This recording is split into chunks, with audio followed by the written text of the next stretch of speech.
करते हैं, PO table होता क्या है, ठीक है। तो ये आपको ध्यान में रखना है और इसको आप सही से समझ जाओ, आपके लिए बेस्ट रहेगा। और पीओ टेबल के यूज कंपनी वगैरह में बहुत ज़्यादा ही होता है, ठीक है। तो मैं आपको स्टेप बाय स्टेप समझाऊंगा पीओ टेबल होता क्या है और पीओ टेबल का यूज कैसे करते हैं, ठीक है। सबसे बात पहले करते हैं यहाँ पे कि पीओ टेबल पे आप जब क्लिक करोगे तो आपको दो ऑप्शन दिख जाते हैं, एक पीओ टेबल दिखता है, दूसरा पीओ टेबल चार्ट दिखता है। तो पीओ टेबल का यूज हम कैसे करें, सबसे पहले हम पीओ टेबल का यूज करेंगे। पीओ टेबल चार्ट का मैं यहाँ पे पीओ चार्ट जो ऑप्शन आता है इसका मैं वीडियो अपलोड कर दूंगा, अगर आप लोगों को चाहिए तो आप कॉमेंट में बता देना, मैं अपलोड कर दूंगा, ठीक है।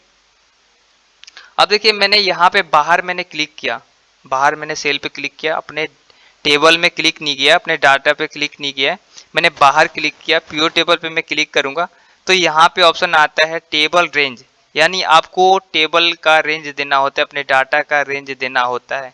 तो हमें ये ऐसी जितना हमें पीओ टेबल बनाना है, जितना हमें डाटा का उतना हमें रेंज देना होता है, तो हमें पूरा बनाना है। तो हम क्या करेंगे, यहाँ पे हम ऐसे रेंज नहीं देंगे, हम सिंपल सा कट करेंगे, यहाँ पे अपने डाटा पे क्लिक करेंगे, क्लिक करने के बाद में पीओ टेबल पे क्लिक करेंगे तो ऑटोमेटिक क्या करेगा, ये सिलेक्ट कर लेगा पूरा यहाँ पे हमारा टेबल जो हमने यहाँ पे एंट्री किया है, जो हमने डाटा बनाया है वो टोटल रेंज ले लेगा, ठीक है। यहाँ पे टेबल रेंज आपको दिख रहा है, ये टोटल रेंज ले चुका है, यहाँ पे सिलेक्ट कर चुका है। उसके बाद यहाँ पे आपको नीचे दो ऑप्शन दिख जाते हैं। यहाँ पे पहले तो ये आ जाता है कि choose where you want the pure table report be to be placed, यानी यहाँ पे दो ऑप्शन आते हैं, न्यू वर्कशीट और एक्स वर्कशीट। न्यू वर्कशीट का काम क्या होता है, न्यू वर्कशीट का काम होता है कि अगर आप न्यू वर्कशीट चाहते हैं, आप 1 2 3 आपके पास सीट कितने, 3 है। आप जब भी एक्सेल ओपन करते हो तो 3 सीट आपके पास रहते ही हैं।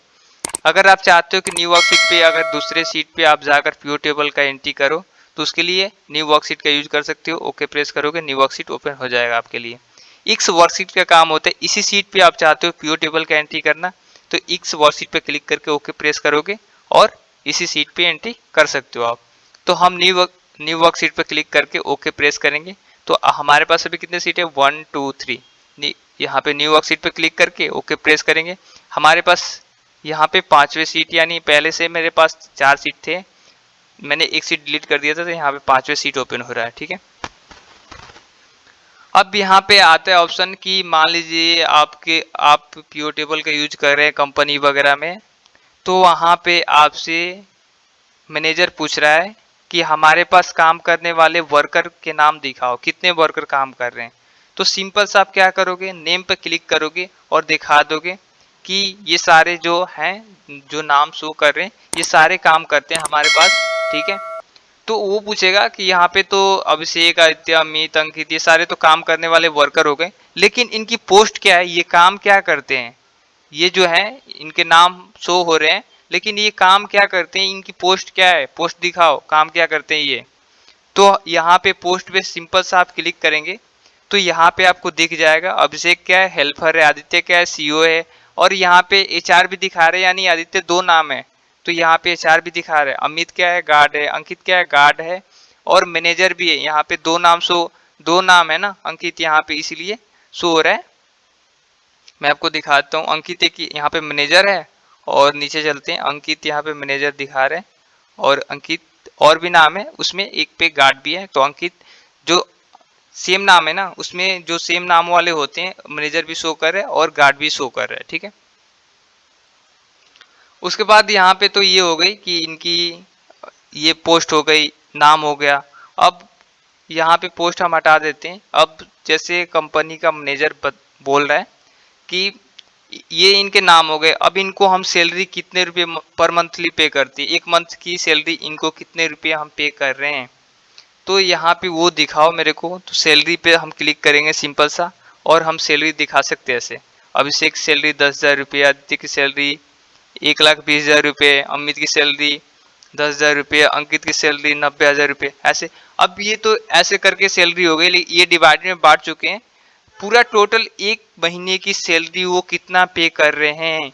तो यहाँ पे आपको दिख जाएगा 11,94,000 रुपये ये पे करते हैं, और इनमें इतनी इतनी सैलरी बढ़ जाती है, ठीक है। ग्रैंड टोटल यहाँ पे आपको दिख जाएगा।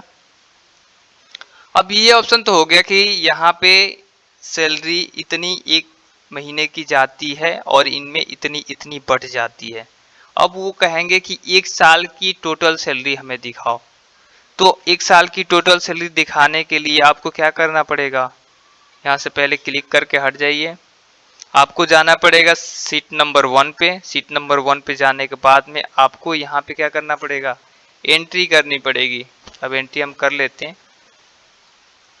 1 साल की टोटल सैलरी करनी है ना, 1 ईयर,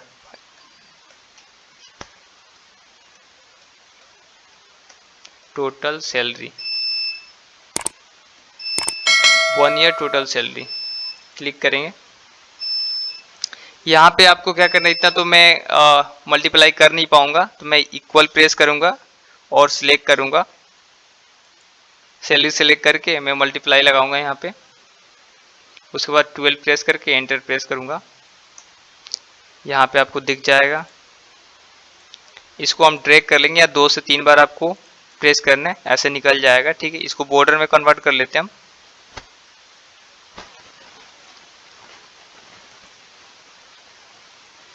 बॉर्डर में कन्वर्ट करने के बाद में क्या करना है, आप अगर जाते हो सीट नंबर 5 पे, जहाँ पे आप प्योर टेबल एंट्री कर रहे हो, वहाँ पे जाओगे तो यहाँ पे आपको टोटल सैलरी, वहाँ पे 1 ईयर टोटल सैलरी आपको नहीं दिख रही है। क्यों नहीं दिख रही है, क्योंकि आपने उस डाटा की एंट्री इसमें किया ही नहीं है। उसके लिए आपके पास एक ऑप्शन आता है। जब भी आप प्योर टेबल यूज करोगे, आपके लिए ऑप्शन एक ऐसा दिखेगा। ऑप्शन पे क्लिक करोगे, क्लिक करने के बाद में यहाँ पे आपको एक एंट्री दिख जाती है, चेंज डाटा सोर्स।